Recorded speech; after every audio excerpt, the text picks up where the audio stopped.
কি অবস্থা বাপু?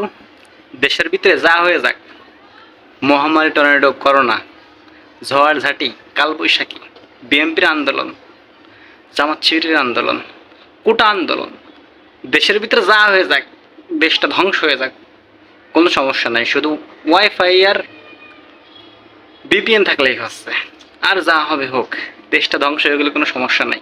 কিছু কিছু লোক এরকম চিন্তা ভাবনা করে যে দেশটা যেখানে যাবে যাক, কোনো সমস্যা নেই, শুধু আমাদের ওয়াইফাই আর বিপিএন থাকলেই হচ্ছে, যাতে শান্তিতে মনটারে উজাড় করে দিয়ে নেট চালাইতে পারি।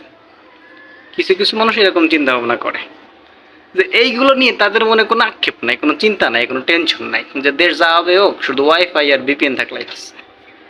আবার বর্তমান কিছু কিছু মানুষের মাথায় বিরাট একটা টেনশন, বিরাট একটা চিন্তা, সেটা হচ্ছে কি, যে এই যে সরকার সবাই 5 GB ইন্টারনেট ফ্রি দিচ্ছে না, কেউ পাইছে আবার কেউ পায়নি। কিছু কিছু ফকিনি লেভেলের লোকজন পাইনি, আবার কিছু কিছু পাইছে, মানে বন্ধু পাইছে, আমি পাইনি। এখন আমার তো খুবই খারাপ, বন্ধু পাইলো নেট, আমি পাইলাম না, খুবই টেনশন যে আমারে কবে দেবে, আমারে দিচ্ছে না কেন।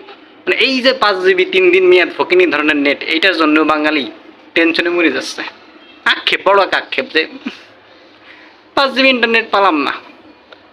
ভাই ফকিনি লেভেলের চিন্তা ভাবনা বাদ দিয়ে নিজে নিজে পকেটে টাকা খরচ করে এমবি কিনে, তাই পুরা ওয়াইফাই কিনে পুরা ওয়াইফাই চালা, এটা একটা শান্তি আছে, আত্মার তৃপ্তি আছে।